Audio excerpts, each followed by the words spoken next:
Hello everyone. Today I'm really pleased to be able to introduce you to watercolour. It's a favourite medium of mine that I've been using all my life, and it has such versatility and you can create some really beautiful effects with it. It does its own thing, but we use that to our advantage. It's just gorgeous. So in introducing it to you, I'm going to talk you through all the different materials that you need, a basic kit, which you will have got the list in your pack that came with this video. I'm then going to show you how to use the paint, how to activate it and create strong, rich colour and very, very pale colour. I'm going to talk to you about painting wet on dry and wet in wet, and how to mix your colours. Then we'll move on to technique, and in order to really get you excited about using watercolour, I'm going to show you lots of different techniques that you can use in your painting, and this will, I hope, inspire you to just really play and just get used to what watercolour can do for you. Then lastly, I'm going to use some of those techniques in some small paintings, and I'll just show you briefly the type of sheets that you're going to prepare as we go through this video. This one shows you using the paint. There's dry paint, wet paint, mixing colours together on the paper. On this sheet, I'm showing you lots of different techniques.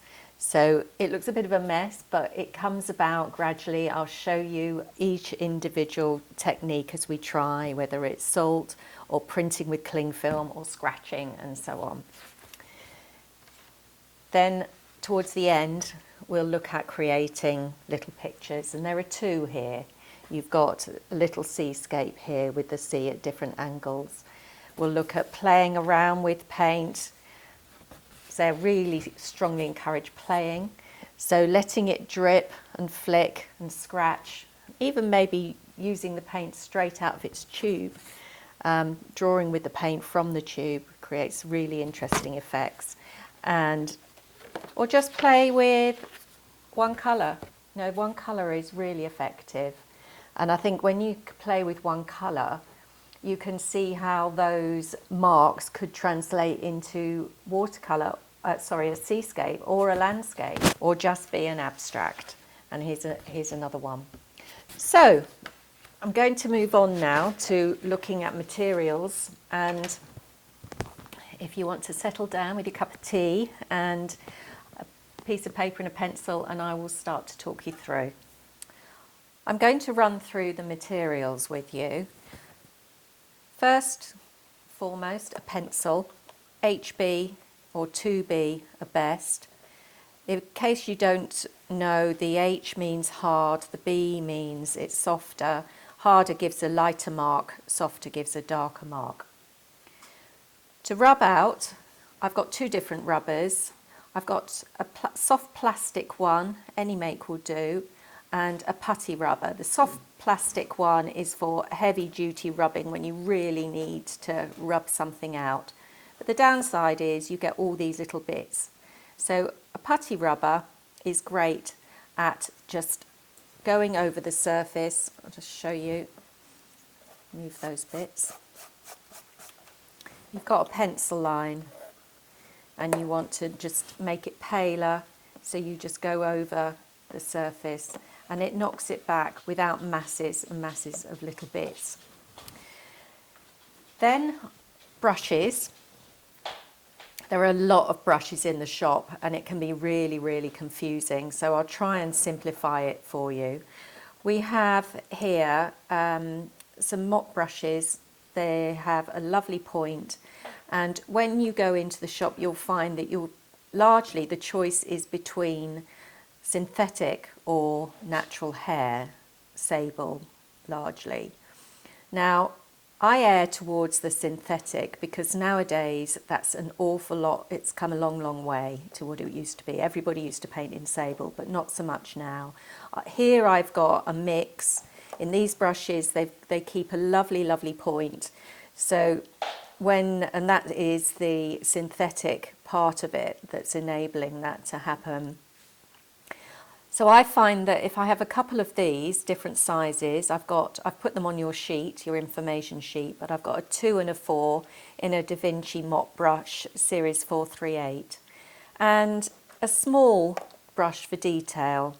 So between those two, and then a flat brush. This is a 30mm flat brush, which is really useful for wetting paper. I'm using those mainly, very few others. But just so that you're aware, I have these. You get round brushes with the round end, flat brushes with a square tip, fan brushes, riggers like this, which will give you a really fine line, extended fine line, and when it's wet, all the hairs will be clinging together. They all have their different uses and create different types of mark. Depends what you're after. I think to start off with, keep things simple and just stick with the basic brushes, and then you can collect these over time. So I've got my brushes, pencil, rubbers. Next, I'm going to look at what paint we use. Now, when you go into the shops, you'll see, or you'll be aware, that for watercolour tends to come in tubes or in dried blocks of colour, or pans, as they're called. Now, I find that I can't get the strength of colour and the versatility that I want with pans, so I tend to use tubes. But the pans are brilliant when you are outside, you've got your sketchbook, you're on holiday, when you just need small amounts of colour. They're also quite useful for planning when I'm looking at what colours I'm going to use in a painting. I get my pans out and I work from one like this, which has every colour. So I've got all my options going, and you can see I've created a little reference card to help me remember which is which. Occasionally you get the pans, you can get empty cases like here, and in this particular instance the empty cases I've filled with my favourite colours, so I'm using tube paint and squirting it in. So I've got the best of both worlds, I think, in that I've got tube paint but in a pan situation. Oh, the other thing to mention is brushes. You can get specially made, you can see a little one there, small brushes to go in, and I've also put in a shorter pencil, a matchstick, and I've broken off the end of a mop brush. So I've got a complete little set there for myself. So the other thing to mention with the paint is how much do you spend on paint? What sort of quality do you want? Because there are professional artist paints, there are student quality, and they do behave differently, particularly if you spend less than £2.50 a tube, you're probably not going to get proper watercolour results from it. I have found that working with the Winsor & Newton student range, which is called Cotman, and there are other lovely ranges out of there that have a student range, they do behave like watercolour, and they may not have the clarity of colour sometimes or the granulating effects, but they work like watercolour, and I think for an introduction into the technique they are very good. And I use them by choice quite often because I'm so familiar with them. So that's the tube paint. The size of paint, you can get small 8mm tubes or 21mm tubes. I go for the bigger tubes simply because I don't want to be mean with my paint. I want to squeeze out large amounts, which you tend not to do when you've only got a little bit of it. Also, the caps get a little bit fiddly, so small thing, but it ends up being quite important when you're trying to get something quickly done. Gouache. By the way, all my bits and pieces have got smiley faces on them, and that's just so that I know when I'm in class that they are mine. So they won't come with smiley faces, of course. Then with the gouache, white gouache is brilliant for creating opaque white at the end of a painting if you want to add a few more highlights.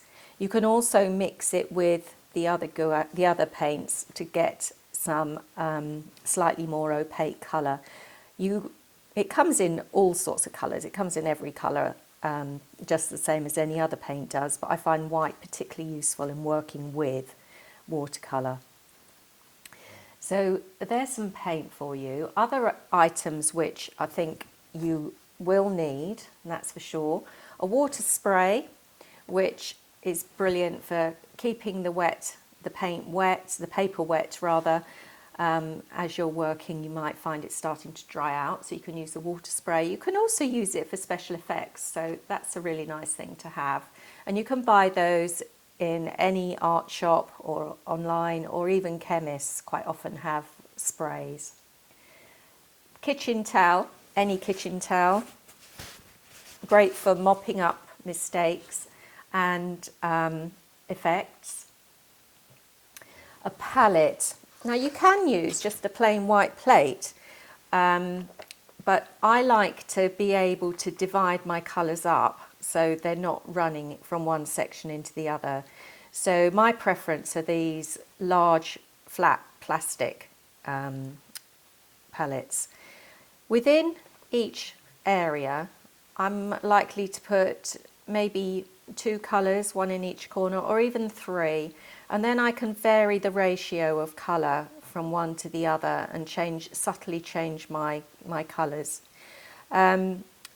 These little gaps around the side are for putting your neat, clean colour if you want to. Let's say I rarely use these. I tend to go straight into the palette, the big flat areas.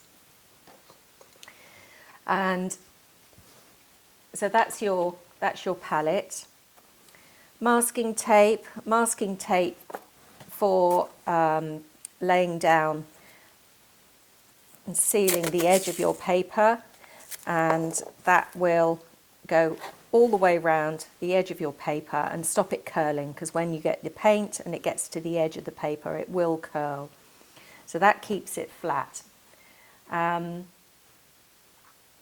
A drawing board. My drawing board is a lightweight pine one because I end up carrying quite a few of them around, so it helps me. But you can have anything. Sometimes you might get a piece of MDF cut. Any board, as long as it's flat and smooth. Even a piece of very thick card will do for a lot of the time. What haven't I talked to you about? Paper. Now, let me find a piece of paper. Paper, there's a multitude, there's many choices out there on the market, and it's quite difficult to decide what on earth to buy. But basically, if you're thinking, there's several elements to think about. What the surface of the paper is like. Papers come very smooth, what's called knot paper, and rough. The smooth and rough are, as they say, very smooth, or a very rough surface, a bumpy surface. The knot paper, N-O-T, has in between the two, so it has a slight texture, and that's the paper that I prefer because it works best with the techniques that I like to use. The next thing you need to consider is the weight of the paper. I go for a 300 gram or 140 pounds weight, which is card-like. So when you stick it down to your paper, it doesn't tend to buckle. It might buckle a little bit, but it's not as bad as a lighter weight paper. You can go even thicker. The next weight is 425. So paper, oh, what else? Gum, drawing gum, or sometimes called masking fluid, comes in white, this one's blue, clear, and it comes in removable and non-removable, so do watch for that. I prefer it to be removable, and I like the blue because I can see where I've put it.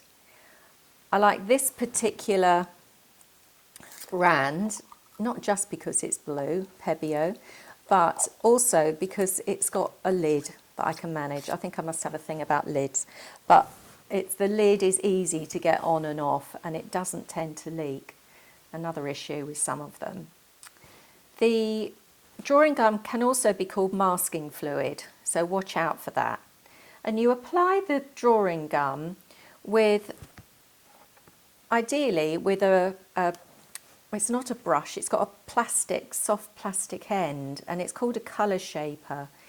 And that applies, you can use that to apply the masking fluid without damaging the bristles of a brush.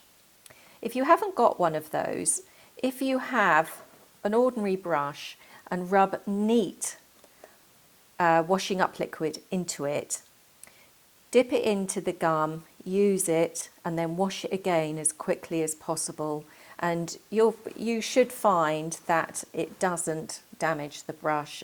But say use an old brush and preferably use a colour shaper. Right, I think, now I'm going to move on to the fun bits and pieces. So I'll move these to one side. There are lots of things you can use with watercolour for special effects. So if I slide these in front so you can see what I've got here. This is just a little selection, and as we go through the video you will soon realise that the possibilities are endless in what you combine with watercolour and how you use it. But these are a few of my favourites. Salt can be coarse or fine, any salt, ordinary table salt, whatever you have, sea salt, matchstick, or even a stick from the garden will work to drag the paint about and create some lovely organic lines. Wax, a candle, a tea light, any kind of candle, preferably a white one though, or a clear one. That helps to protect the paper from the paint and gives some effects. Oil pastel, use that before or after, works on top of the paint beautifully. Watercolour pencils. Now watercolour pencils, I've got a couple here, a black one and a coloured one, to show you that you can use any colour. Black is particularly great when you're doing a dust, and with ordinary sandpaper, a little bit of sandpaper, you can rub the pencil on top of the sandpaper to create a dust which falls into your wet paint, and again that's another lovely effect. I've got a toothbrush for flicking and spraying colour, a black fine liner waterproof pen. A waterproof pen is great for sketching and doing the line and wash technique. A pipette for dripping and drawing, and here I just wanted to show you a brush. It's called an eradicator, produced by Rosemary's Brushes, and it has a really dense head here which will lift colour, so I'll show you that when we go through all the different techniques. But it's very, very useful to have, both for mistakes and also for effects. A sponge, again lifting paint, creating textures, and a bit of plastic card that I'll use for scraping and applying paint and scratching into paint. So they're just a selection of bits and pieces that you can use to create some really interesting marks with your watercolour. So there you go, that's all the materials that I'm going to be using in this video, and in the next section I'm going to show you technique.